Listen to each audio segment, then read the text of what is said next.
رسوله الكريم أما بعد أعوذ بالله من الشيطان الرجيم بسم الله الرحمن الرحيم قال إنما أشكو بثي وحزني إلى الله صدق الله ومولانا العظيم إن الله وملائكته يصلون على النبي يا أيها الذين آمنوا صلوا عليه وسلموا تسليما اللهم صل على سيدنا ومولانا محمد وعلى آل سيدنا ومولانا محمد وبارك وسلم عليه. جو دوست ابھی بھی خاموش بیٹھے ہیں وہ میرے ساتھ مل کر پڑھیں الصلاۃ والسلام علیک یا سیدی یا رسول اللہ وعلی آلک واصحابک یا سیدی یا حبیب اللہ. لائق صد عزت و تکریم انتہائی واجب الاحترام حضرات سامعین بالخصوص گرامی قدر علماء کرام مہمانان اعظام میزبان مکرم جناب حضرت علامہ قاری اظہر حسین عباسی صاحب زیدہ شرف خطیب جامع مسجد حاضہ عالم نبی فاضل جلیل حضرت علامہ قاری نبی احمد سیالوی صاحب دامت برکاتہم القدسیہ والعالیہ جناب حضرت علامہ قاری پروفیسر نور محمد چشتی صاحب دامت برکاتہم القدسیہ والعالیہ حضرت علامہ حافظ و قاری جناب قاری قیصر عباس نقشبندی صاحب زیدہ شرف مدرس و قاری محمد صدیق صاحب زیدہ مجدور اور میرے انتہائی مہربان و مشفق محسن ملک غلام شبیر صاحب جن کی آج اہلیہ کے سالانہ کی اس محفل میں ہم بیٹھے ہیں. اللہ تعالیٰ کی بارگاہ میں دعا کرتے ہیں اللہ تعالیٰ مرحومہ کو کروٹ کروٹ جنت کی بہاریں نصیب فرمائے. وقت کیسے گزر گیا اس بات کا بالکل اندازہ نہیں ہو سکا. پتہ نہیں چلا کہ ایک سال ہوا چاہتا ہے. آج سالانہ کی محفل میں بیٹھے ہیں. کل کی بات تھی جنازہ پڑھایا تھا اور ان کی محفل میں تھے اور آج ایک سال گزر گیا. حضور نبی اکرم صلی اللہ علیہ وآلہ وسلم فرماتے ہیں کہ قرب قیامت میں نا زمانے قریب قریب ہو جائیں گے. سال جو ہیں یہ مہینے میں بدل جائیں گے اور مہینے ہفتوں میں بدل جائیں گے اور ہفتے دنوں میں بدل جائیں گے اور دن گھنٹوں میں بدل جائیں گے اور گھنٹے منٹوں میں بدل جائیں گے اور منٹ سیکنڈوں میں بدل جائیں گے. آج آپ کو کیا لگتا ہے کہ وہ صورتحال نہیں ہے آج ہمارے سامنے؟ بالکل ایسا ہی ہے کہ آج سال کا نہیں پتہ چلتا کہ کیسے گزر گیا. سال مہینوں میں بدلا ہوا ہے اور مہینہ ہفتے میں اور ہفتہ دن میں اور دن گھنٹے میں اور گھنٹہ منٹ میں اور منٹ سیکنڈ میں بدل گیا. ہماری زندگیوں سے برکتیں اٹھ گئیں, ہمارے کاموں سے برکتیں اٹھ گئیں, ہمارے رزق سے برکت ختم ہو گئی, ہمارے گھروں سے برکت ختم ہو گئی. امیر اللہ تسلیم ایک شاعر گزرا ہے, اس نے کہا صبح ہوتی ہے شام ہوتی ہے, صبح ہوتی ہے شام ہوتی ہے, عمر یوں ہی تمام ہوتی ہے. پتہ نہیں چلتا صبح ہوئی اور شام ہوئی. کل ہم کسی اور مقام پر تھے, دوست بیٹھے تھے اور آج ایک صبح بھی گزر گئی, دن بھی گزر گیا اور رات کا یہ پہلا پہر شروع ہے اور زندگی یوں ہی تمام ہوتی جا رہی ہے. تو ہم کیسے برکتیں حاصل کر سکتے ہیں, کیسے اللہ کی رحمتیں لوٹ سکتے ہیں؟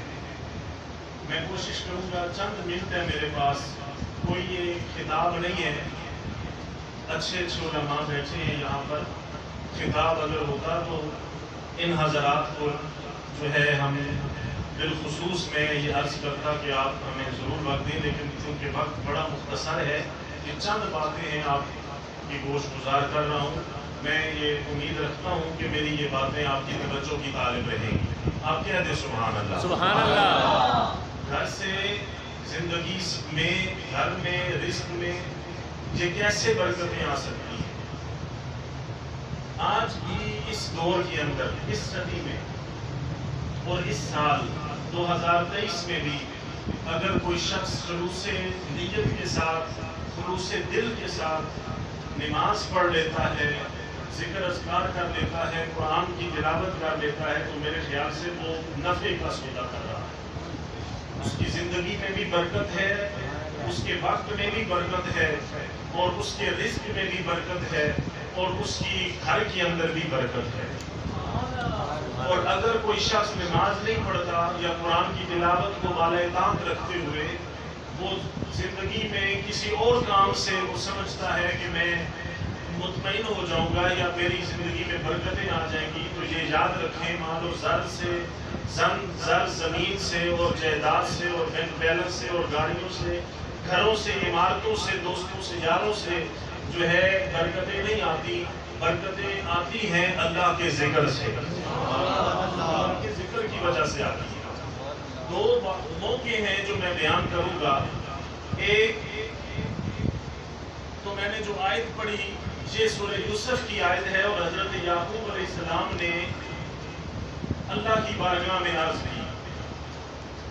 دیکھیں جو غم آتا ہے نا، غم اور جو پریشانی آتی ہے یہ اللہ کی طرف سے ہوتی ہے. اس کا گلہ شکوہ نا بندوں سے نہیں کرنا چاہیے.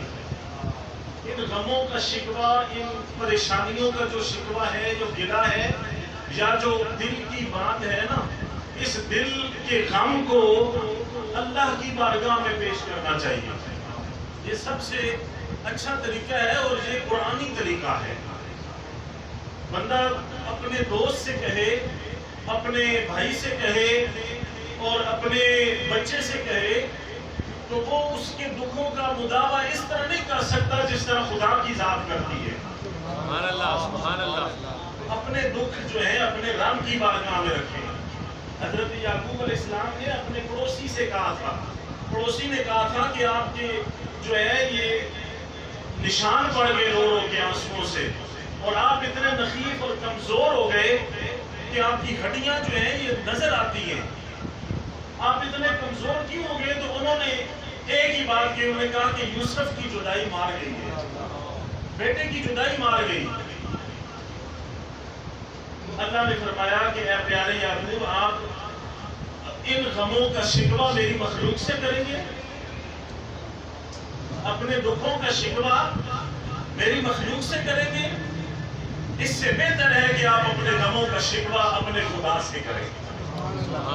پھر جب بھی کوئی آپ سے پوچھتا نا کہ آپ کی یہ حالت کیسی ہوئی تو وہ یہی کہتے تھے قال انما اشکو بثی وحزنی الی اللہ، میں اپنی ہر شکوہ اور ہر غم اپنے رب کی بارگاہ میں پیش کرتا ہوں. سبحان اللہ، سبحان اللہ. ایک موقع ہے امام بخاری نے جلد نمبر 3 کے اندر کتاب الجنائز میں ایک روایت پیش کی ہے، ایک حدیث ہے، اس کا آدھا حصہ ماں کی شکل میں اور آدھا حصہ بیوی کی شکل میں ہے. میں وہ پیش کرنے لگا ہوں، آپ کی توجہ رہے گی تو آپ اس کو سمجھیں گے. بشر بن الحکم قال حدثنا سفیان بن عیینہ قال اخبرنا اسحاق بن عبد اللہ ابن ابی طلحہ انہ سمع انس بن مالک رضی اللہ تعالیٰ عنہ. یہ سارے راوی اس حدیث کے وہ کہتے ہیں کہ انہ یقول، وہ کہتے ہیں کہ ہم نے، حضرت انس کہتے ہیں کہ میں نے کہا اور میں نے سنا اور میں نے دیکھا. کیا دیکھا؟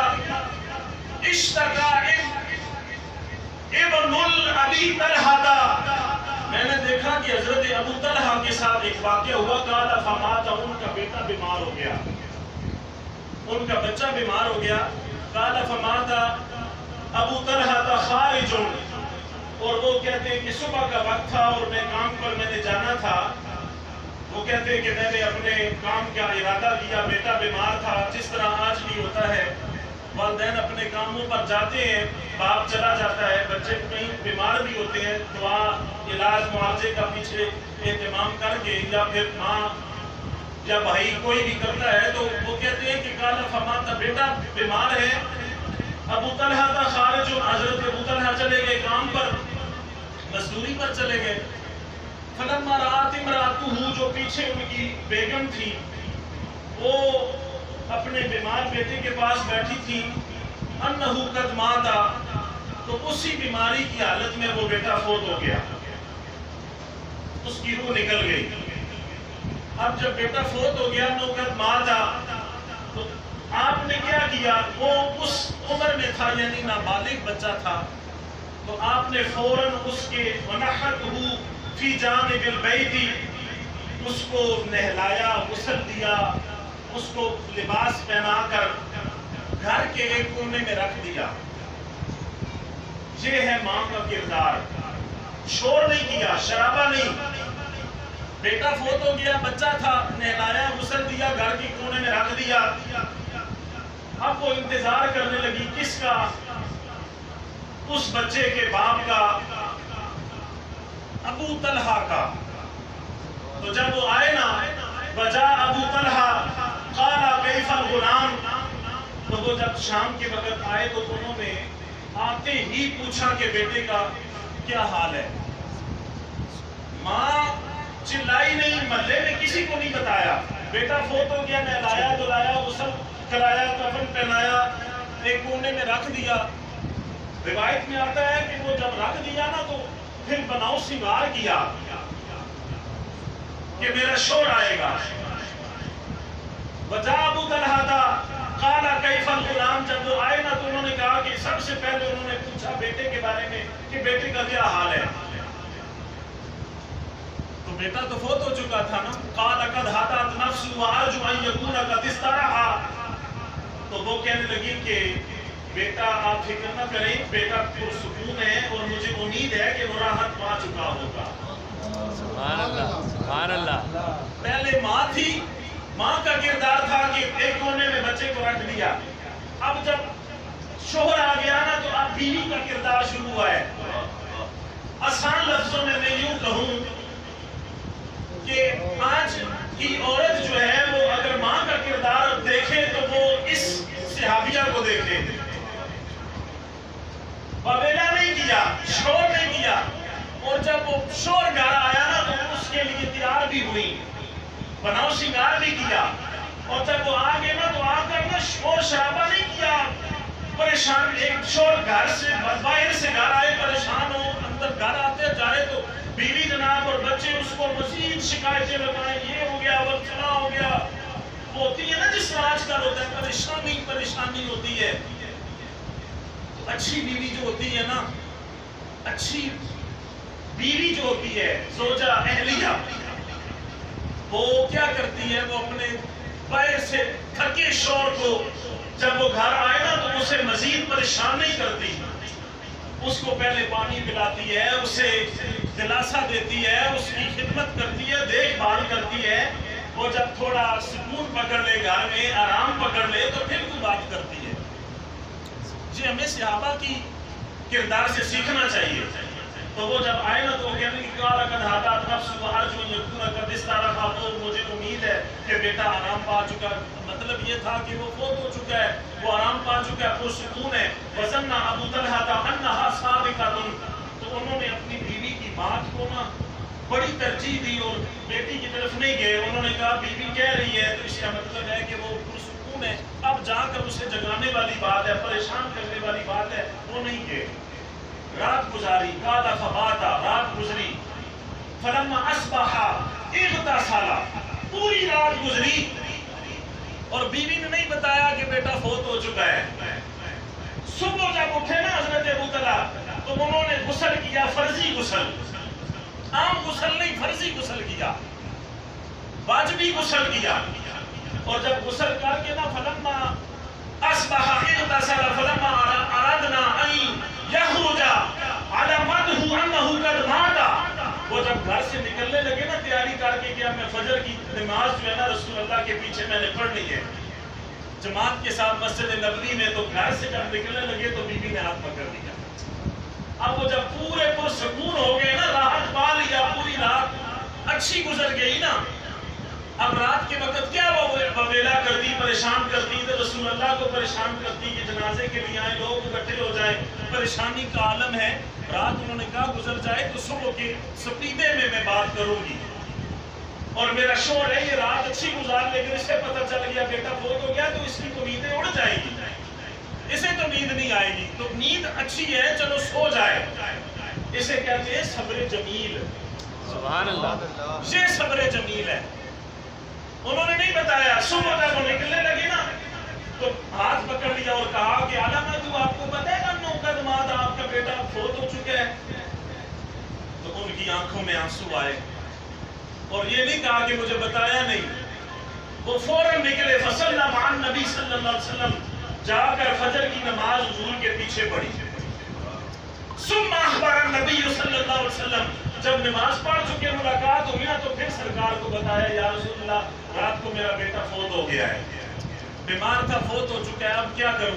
فقال رسول اللہ صلی اللہ علیہ وسلم، قربان جائیں اپنے کریم آقا پر جن کی نبوت کے آج بھی نعرے لگتے ہیں اور قیامت تک لگتے رہے ہیں۔ آج آپ لگا رہے ہیں، خدا کی قسم قیامت میں فرشتے لگائیں گے، فرشتے کہیں گے تاجدار ختم نبوت، سب بولے تاجدار ختم نبوت۔ فقال رسول اللہ صلی اللہ علیہ وسلم لعل اللہ ان یبارک لکما فی لیلتکما، سرکار کو انہوں نے نہیں بتایا کہ میں نے رات اس طرح گزاری ہے کہ میں نے اپنی بیوی کے ساتھ معاملات بھی کیے اور میں نے فرضی غسل بھی کیا، یہ نہیں بتایا۔ سرکار نے فرمایا کہ فقال رسول اللہ صلی اللہ ان یبارک لکما فی لیلتکما، فرمایا ابو طلحہ جو رات تم نے گزاری ہے نا جس معاملے میں مجھے امید ہے کہ اللہ تمہیں اس میں برکتیں عطا فرمائے گا۔ سبحان اللہ، جو رات تم نے گزاری ہے اس میں برکتیں ہوں گی۔ قال سفیان، حضرت سفیان کہتے ہیں، یہ سفیان ابن عیینہ جو ہے یہ حضرت امام بخاری کی استاد ہے۔ فقال رجل من الانصار فرأيته لهما بما كان منهما فرأيت لهما 9 اولاد كلهم قد قرأ القرآن۔ سرکار نے دعا دی تھی ابو طلحہ کو، جنازہ پڑھایا، بچہ دفنا دیا، دعا دے دی کہ اللہ تمہیں اس رات کے معاملے میں برکتیں دے گا۔ حضرت سفیان ابن عیینہ اور دیگر مدینے کے صحابی کہتے ہیں ہم نے اسی عورت سے اور اسی باپ سے 9 بیٹے دیکھے ہیں۔ سبحان اللہ، کتنے دیکھیں جی؟ 9 بیٹے۔ 9 اولاد کلہم قد قرأ القرآن، اور ان 9 کے 9 کو ہم نے قرآن کا قاری دیکھا ہے۔ نعرہ تکبیر، نعرہ رسالت، نعرہ حیدری، تاجدار ختم نبوت۔ 9 بیٹے ہوئے اور 9 کے 9 قرآن کے قاری بنے، یہ تھی رسول اللہ کی دعا کی برکت۔ اور حضرت ام سلیم یا سلیم جو صحابیہ تھی اور ان کے شوہر ابو طلحہ تھے، یہ ان کے صبر جمیل کا عالم ہے۔ پہلے ماں بن کر دکھایا کہ اپنے بچے کو نہلا دھلا کر ایک سائڈ پر رکھ دیا، اور جب شوہر آئے تو پھر بیوی کا جو ایک معاملہ ہوتا ہے شوہر کے ساتھ، بیوی کا جو کردار ہوتا ہے وہ ابو طلحہ کو وہ بھی کر کے دکھایا۔ اور پھر یہ کہا کہ آپ جا رہے ہیں نا سرکار کی بارگاہ میں، حضور کو بتانا بیٹا فوت ہو گیا ہے۔ اور آج جو ماؤں کو تنگ کرتے ہیں یا باپ کو تنگ کرتے ہیں والدین کو، ان بچوں کے لیے صرف ایک روایت میں پیش کر رہا ہوں، میرا ٹائم ہو چکا ہے، صرف 2 منٹ لے رہا ہوں میں۔ حضرت علقمہ رضی اللہ تعالیٰ عنہ حضور کے صحابی ہیں، پیدل چل کر کہیں حج کیے، نفل پڑھتے تھے راتوں کو اٹھ اٹھ کر، روزے رکھتے تھے۔ آج چاند نظر آ گئے تھے لاج شریف کا، اللہ کرے ہماری برکتوں میں یہ چاند برکتیں لے کر ہماری زندگیوں میں، اللہ اس چاند کو ہماری زندگیوں میں برکتیں اور رحمتوں کا نزول فرمائے۔ علقمہ رضی اللہ تعالیٰ عنہ صحابی رسول ہیں، پیدل چل کر کہیں حج کیے، آخری جب وقت آیا نا تو یہاں روح اٹک گئی اور کلمہ جاری نہیں ہو رہا، زبان پر کلمہ جاری نہیں ہو رہا۔ حضرت مولا علی بھی موجود ہیں، حضرت بلال حبشی بھی موجود ہیں، اور ایک اور صحابی ہیں وہ بھی موجود ہیں۔ اب یہ تینوں بارگاہ رسالت امام میں حاضر ہوئے۔ انہوں نے کہا یا رسول اللہ علقمہ بیمار ہے اور فوت ہونے کے قریب ہے، اس کی زبان پر کلمہ جاری نہیں ہو رہا ہے۔ تو سرکار نے فرمایا کہ اس کے گھر میں کوئی اس کا باپ یا ماں والدین میں کوئی ہے؟ انہوں نے کہا جی باپ کا تو نہیں پتا، ہاں البتہ اتنا پتا ہے کہ ایک بوڑھی ماں رہتی ہے۔ سرکار نے فرمایا کہ علی جاؤ اور جا کر اس کی ماں سے کہو کہ اگر وہ آ سکتی ہے تو ٹھیک ہے، نہیں تو میں محمد خود چل کے اس کے گھر چلا جاؤں۔ سبحان اللہ، سبحان اللہ۔ تو جب مولا علی گئے نا، حضرت بلال حبشی بھی گئے رضی اللہ تعالیٰ عنہ، تو اس بوڑھی عورت سے، صحابیہ سے کہا کہ حضور فرماتے ہیں کہ اگر آپ چل کر آ سکتی ہیں تو ٹھیک ہے، نہیں تو میں آ جاؤں۔ تو انہوں نے کہا میں غلام ہوں سرکار کی، یہ کیسے ہو سکتا ہے کہ میرا آقا اتنی پریشانی اٹھائے میرے پاس، میں خود چل کر جاؤں گی بارگاہ رسالت امام۔ بیساکھیوں پر گئی، اصحاب پر گئی۔ جب وہ پہنچی نا سرکار کی بارگاہ میں تو حضور نے فرمایا تیرے بیٹے کی زبان پر کلمہ جاری نہیں ہو رہا، اور اسے مجھے یہ بتا کہ اس کے معاملات کیسے تھے۔ تو اس نے کہا یا رسول اللہ وہ نمازی ہے، چل کر حج کی ہوئے اس نے کہی، وہ روزے بھی رکھتا ہے، نفل بھی پڑھتا ہے اور کثرت سے عبادت کرتا ہے۔ پر میں نے یہ نہیں پوچھا کہ وہ عبادت کتنی کرتا ہے، مجھے یہ بتا کہ اس کا تیرے ساتھ کیسا رویہ ہے۔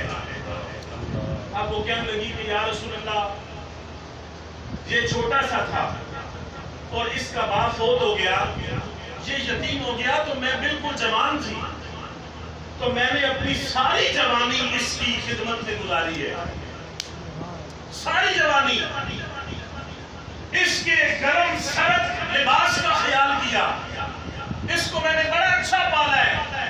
لیکن جب اس کی شادی میں نے کروائی نا تو یہ بیوی کا جو کپڑے وہ اتار دیتی ہے نا، پہن کر پرانے کر دیتی ہے، تو یہ وہ کپڑے پھر مجھے دے دیتا ہے کہ تم پہنو، مجھے ماں کو دے دیتا ہے۔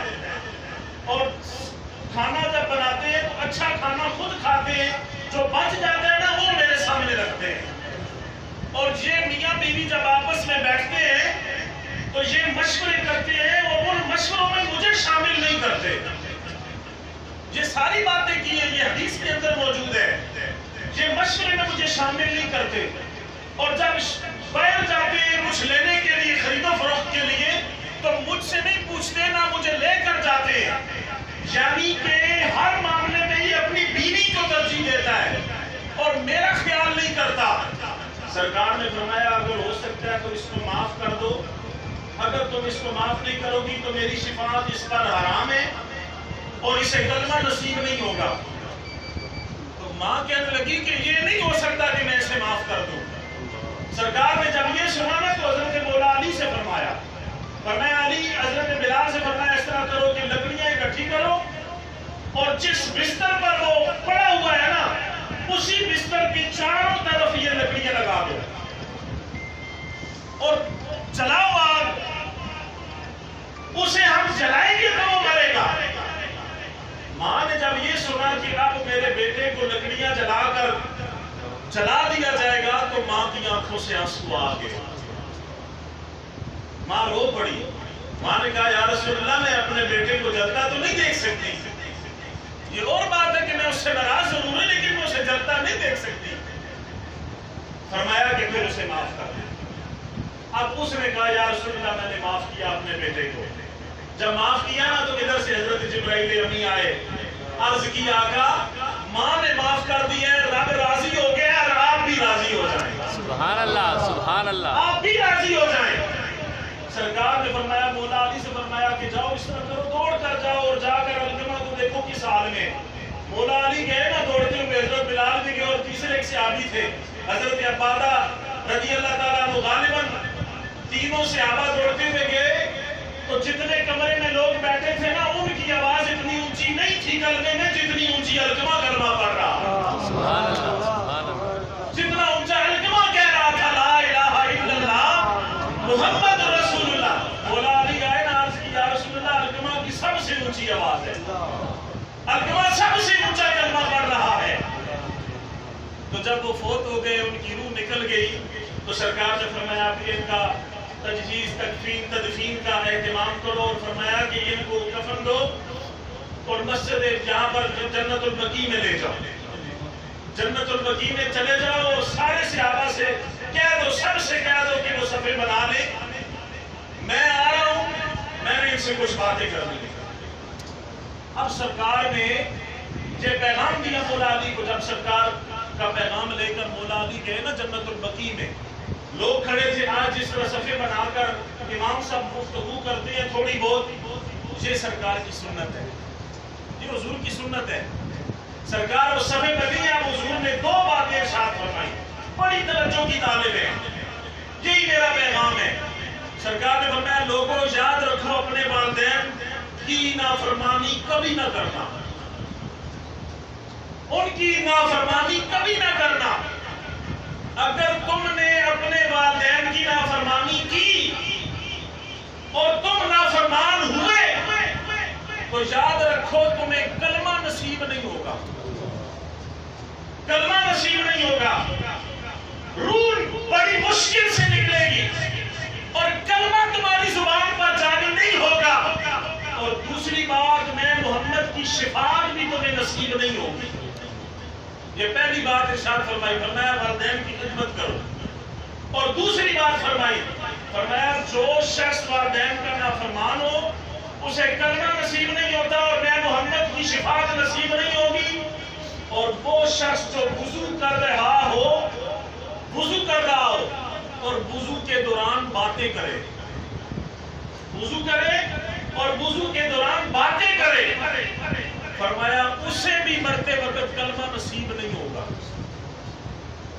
دو باتیں سرکار نے ارشاد فرمائی، فرمایا لوگوں سن لو، ایک والدین کی فرما برداری کرنی ہے، اور دوسری فرمایا جب وضو کرو نا، وضو کرنے لگو تو پھر باتیں نہ کیا کرو، اللہ کا کلام پڑھتے جاؤ اور وضو کرتے جاؤ، واش روم میں نہیں، باہر وضو خانے میں، مسجد کے اندر آپ بیٹھے ہیں وضو کر رہے ہیں، باتیں نہیں کرنی، کسی کھلی جگہ بیٹھے ہیں باتیں نہیں کرنی، اللہ کا کلام پڑھنا ہے، بسم اللہ پڑھیں، درود شریف پڑھیں، کوئی نیک کلمہ پڑھے، اچھا کلمہ پڑھے، اللہ سے استغفار پڑھے کہ اللہ معاف کرے۔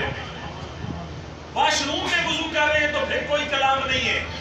یہ دو جگہ ہیں، والدین کا نافرمان اور وضو میں باتیں کرنے والا شخص، ان دو اشخاص کو کلمہ نصیب نہیں ہوتا۔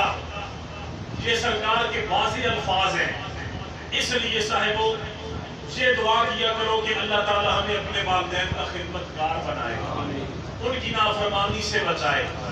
یہ جو کچھ ہمارے پاس ہوتا ہے یہ حقیقت میں ہمارے والدین کا ہوتا ہے، ہمارا کچھ بھی نہیں ہوتا۔ اس لیے اس پر بندہ یہ کہے کہ یہ میں نے کمایا ہے اور میں نے یہ کیا ہے، سرکار فرماتے تو اور تیرا سب کچھ تیرے باپ کا ہے، اس لیے تو اس کی خدمت کیا کر۔ اللہ تعالیٰ سے دعا کرتے اللہ تعالیٰ ہمیں ان باتوں پر ہم سب کو عمل کی توفیق عطا فرمائے۔ وآخر دعوانا